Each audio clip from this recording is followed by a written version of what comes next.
ನಮಸ್ಕಾರ, welcome to TV Kannada. ಅತ್ತ ಸಿದ್ದರಾಮಯ್ಯಗೆ ಮೂಡಾ ಕೇಸಿಂದ ಬಿಗ್ ರಿಲೀಫ್ ಸಿಕ್ಕಿದೆ.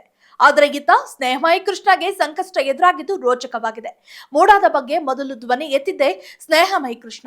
ಇದುವರೆಗೂ ಸಿಎಂ ಸಿದ್ದರಾಮಯ್ಯ ಅವರಿಗೆ ಬೆನ್ನು ಬಿಡದೆ ಕಾಡುತ್ತಾ ಬಂದಿರುವ ಕೃಷ್ಣಗೆ ಈಗ ಕಾನೂನು ಸಮರ ಎದುರಾಗುವ ಸ್ಥಿತಿ ಬಂದು ನಿಂತಿದೆ. 10ನೇ ಕ್ಲಾಸ್ ಓದಿರುವ ನನ್ನಷ್ಟು ಬುದ್ಧಿ ಲೋಕಾಯುಕ್ತಗೆ ಇಲ್ವಾ ಎಂದು ಸ್ನೇಹಮಯಿ ಕೃಷ್ಣ ವಾಗ್ದಾಳಿ ನಡೆಸಿದ್ದಾರೆ. ಅದರಂತೆ ವಿಪಕ್ಷ ನಾಯಕ ಆರ್ ಅಶೋಕ್ ಕೂಡ ಲೋಕಾಯುಕ್ತ ನಡೆ ಬಗ್ಗೆ ಭಾರಿ ಬೇಸರವನ್ನ ವ್ಯಕ್ತಪಡಿಸಿದ್ದಾರೆ. ಹೌದು, ಮೂಡಾ ಹಗರಣಕ್ಕೆ ಸಂಬಂಧಿಸಿದಂತೆ ತನಿಖೆ ನಡೆಸಿದ ಲೋಕಾಯುಕ್ತ ಅಧಿಕಾರಿಗಳು ಸಿಎಂ ಸಿದ್ದರಾಮಯ್ಯನವರಿಗೆ ಕ್ಲೀನ್ ಚೀಟ್ ನೀಡಿದೆ. ಈ ಕುರಿತು ಸಾಮಾಜಿಕ ಕಾರ್ಯಕರ್ತ ಹಾಗೂ ದೂರುದಾರ ಸ್ನೇಹಮಯಿ ಕೃಷ್ಣ ಹಾಗೂ ವಿರೋಧ ಪಕ್ಷದಲ್ಲಿ ಅಪಸ್ವರಗಳು ಕೇಳಿ ಬರುತ್ತಿವೆ. ಈ ಮೂಡಾ ಹಗರಣದಲ್ಲಿ ಸಾಕ್ಷ್ಯಾಧಾರಗಳ ಕೊರತೆ ಇದೆ ಎಂದು ಸಾಮಾಜಿಕ ಕಾರ್ಯಕರ್ತ ಹಾಗೂ ದೂರುದಾರ ಸ್ನೇಹಮಯಿ ಕೃಷ್ಣಗೆ ಲೋಕಾಯುಕ್ತ ನೋಟಿಸ್ ನೀಡಿದೆ. ಇದರಿಂದ ದೂರುದಾರ ಸ್ನೇಹಮಯಿ ಕೃಷ್ಣ ಲೋಕಾಯುಕ್ತ ವಿರುದ್ಧ ಫುಲ್ ಗರಂ ಆಗಿದ್ದಾರೆ. ಮೊದಲಿನಿಂದಲೂ ಈ ಪ್ರಕರಣ ಸರಿಯಾಗಿ ತನಿಖೆ ನಡೆಯುತ್ತಿಲ್ಲ ಎಂದು ಹೇಳುತ್ತಿದ್ದೆ. ಈಗ ಸಾಕ್ಷ್ಯಾಧಾರಗಳ ಕೊರತೆ ಇದೆ ಎಂದು ಬಿ ರಿಪೋರ್ಟ್ ಹಾಕಲು ಹೊರಟಿದ್ದಾರೆ. ಇಷ್ಟೊಂದು ದಾಖಲೆಗಳಿದ್ರೂ ಕೂಡ ಸಾಕ್ಷ್ಯಾಧಾರಗಳ ಕೊರತೆ ಇದೆ ಎಂದು ಹೇಳುತ್ತಿರುವುದು ಸರಿಯಲ್ಲ. 10ನೇ ತರಗತಿ ಪಾಸ್ ಆದ ನನಗೆ ಕಾನೂನಿನ ಅರಿವಿರುವಷ್ಟು ಲೋಕಾಯುಕ್ತ ಅಧಿಕಾರಿಗಳಿಗೆ ಇಲ್ಲವೇ? ಸಿಎಂ ಸಿದ್ದರಾಮಯ್ಯ ಮತ್ತು ಅವರ ಕುಟುಂಬವನ್ನ ರಕ್ಷಿಸಲು ಲೋಕಾಯುಕ್ತ ಅಧಿಕಾರಿಗಳು ತನಿಖೆ ಮುಗಿಯುವ ಮುನ್ನವೇ ವರದಿ ಸಲ್ಲಿಸಲು ಹೊರಟಿದ್ದಾರೆ. ನನಗೆ ಕಾನೂನು ಅರಿವಿರುವಷ್ಟು ಲೋಕಾಯುಕ್ತ ಅಧಿಕಾರಿಗಳಿಗೆ ಇಲ್ಲವೇ? ಲೋಕಾಯುಕ್ತ ಅಧಿಕಾರಿಗಳು ಸಿಎಂ ಹೇಳಿದಂತೆ ಮಾಡ್ತಿದ್ದಾರೆ. ಅಷ್ಟೊಂದು ದಾಖಲೆ ಪುರಾವೆಗಳು ಕೊಟ್ಟಿದ್ರೂ ಕೂಡ ಸಾಕ್ಷಿಗಳ ಕೊರತೆ ಅಂತ ಹೇಳ್ತಿದ್ದಾರೆ. ತನಿಖೆ ಮುಗಿಯುವ ಮುನ್ನವೇ ವರದಿ ಸಲ್ಲಿಕೆಗೆ ಮುಂದಾಗಿದ್ದಾರೆ. ಐಪಿಎಸ್ ಅಧಿಕಾರಿಯಾಗಿ ಸಾಮಾನ್ಯ ಜ್ಞಾನ ಇಲ್ಲ ಅಂದ್ರೆ ಏನು ಅರ್ಥ ಎಂದು ಲೋಕಾಯುಕ್ತ ಅಧಿಕಾರಿಗಳ ವಿರುದ್ಧವೇ ಕಿಡಿಕಾರಿದ್ದಾರೆ. ಅದರಂತೆ ವಿಪಕ್ಷ ನಾಯಕ ಆರ್ ಅಶೋಕ್ ಕೂಡ ಮಾತನಾಡಿ, ಬಿಜೆಪಿ ಮತ್ತು ಜೆಡಿಎಸ್ ಮೂಡಾ ವಿಚಾರದಲ್ಲಿ ಅಧಿವೇಶನದಲ್ಲಿ ಚರ್ಚೆ ಮಾಡಿದ್ದೇವೆ, ಪಾದಯಾತ್ರೆ ಸಹ ನಡೆಸಿದ್ದೇವೆ.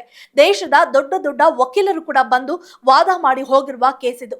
ಮೂಡಾದಲ್ಲಿ ಸಿದ್ದರಾಮಯ್ಯ ತಪ್ಪು ಮಾಡಿಲ್ಲ ಅಂದ್ಮೇಲೆ 14 ಸೈಟ್ ಯಾಕೆ ವಾಪಸ್ ಕೊಟ್ರು? ನಾಳೆ ಕ್ಲೀನ್ ಚೀಟ್ ಕೊಡ್ತಾರೆ ಪೊಲೀಸರು. ನಾಳೆ ದಿನ A1, A2, A3, A4 ಆರೋಪಿದು ಕೂಡ ತಪ್ಪು ಇಲ್ಲ ಅಂತಾರೆ ಲೋಕಾಯುಕ್ತ ಪೊಲೀಸರು. ಮೂಡಾ ಲೇಔಟ್ ಮಾಡಿರೋದು ಸಿದ್ದರಾಮಯ್ಯ ಕುಟುಂಬಕ್ಕೆ ಗೊತ್ತೇ ಇಲ್ಲ, ಆ ಕಡೆ ನೋಡೇ ಇಲ್ಲ ಅವರು. ಸಿಎಂ ಕುಟುಂಬದ ಸದಸ್ಯರು ಅಮಾಯಕರು, ಮುಗ್ಧರು, ಮೂಡಾ ಕಡೆ ತಲೆ ಹಾಕಿಯೂ ಕೂಡ ಎಂದು ಮಲಗಿಲ್ಲ ಎಂದು ವ್ಯಂಗ್ಯವಾಡಿದ್ದಾರೆ. ನಾಳೆ ಎಲ್ಲಾ ತಪ್ಪು ಅಧಿಕಾರಿಗಳದ್ದೇ ಅಂತಾರೆ. ಇದು ಮೊದಲೇ ಪುನರ್ ನಿಯೋಜಿತ ವರದಿ. ಲೋಕಾಯುಕ್ತ ಪೊಲೀಸರಿಗೆ ಕೇಳ್ತೇನೆ, ಏನು ಅಕ್ರಮ ನಡೆದಿಲ್ಲ ಅಂದಿದ್ರೆ ಕೋಟ್ಯಾಂತರ ರೂಪಾಯಿ ಕೊಟ್ಟು ದೊಡ್ಡ ದೊಡ್ಡ ವಕೀಲರನ್ನ ಯಾಕೆ ಕರೆತಂದಿರಿ? ಹಳ್ಳಿ ಲಾಯರ್ ಸಾಕಾಗಿತ್ತಲ್ವಾ? ಸಿದ್ದರಾಮಯ್ಯ ಭಯ ಆಗಿಯೇ ದೊಡ್ಡ ವಕೀಲರನ್ನ ಕರೆಸಿ ವಾದ ಮಾಡಿಸಿದ್ದಾರೆ. ನಮ್ಮ ಮೂಡಾ ಹೋರಾಟಕ್ಕೆ ಗೆಲುವಾಗಿದೆ, ನಮ್ಮ ಹಿನ್ನಡೆ ಆಗಿಲ್ಲ. ನಮ್ಮ ಹೋರಾಟದ ಫಲವಾಗಿಯೇ ಇಡಿ ಮೂಡಾ ಆಸ್ತಿ ಸೀಸ್ ಮಾಡಿದ್ದು. ಆದರೆ ಲೋಕಾಯುಕ್ತ ಪೊಲೀಸರು ಪ್ರಭಾವಕ್ಕೆ ಒಳಗಾಗಿ ಕ್ಲೀನ್ ಚಿಟ್ ಕೊಡ್ತಿದ್ದಾರೆ. ಇದು ಇಲ್ಲಿಗೆ ನಿಲ್ಲುವುದಿಲ್ಲ. ಲೋಕಾಯುಕ್ತ ಪೊಲೀಸರ ಬಿ ರಿಪೋರ್ಟ್ ಕೊಟ್ರು, ಅದನ್ನ ಕೋರ್ಟ್ ಒಪ್ಪಬೇಕು. ಕೋರ್ಟ್ ಒಪ್ಪದಿದ್ರೆ ಇವ್ರೇನ್ ಮಾಡ್ತಾರೆ? ಆಗ ಕೋರ್ಟ್ ಇವರ ಕ್ಲೀನ್ ಚಿಟ್ ಒಪ್ಪದೆ ಸಿಬಿಐಗೆ ಕೊಟ್ರೆ ನೋಡೋಣ ಕೋರ್ಟ್ ತೀರ್ಮಾನ ಏನು ಬರುತ್ತೆ ಅಂತ. ಲೋಕಾಯುಕ್ತ ಬಿ ರಿಪೋರ್ಟ್ ನಿಂದ ನಮಗೆ 100ಕ್ಕೆ 100% ಬೇಜಾರಾಗಿದೆ, ನೋವಾಗಿದೆ.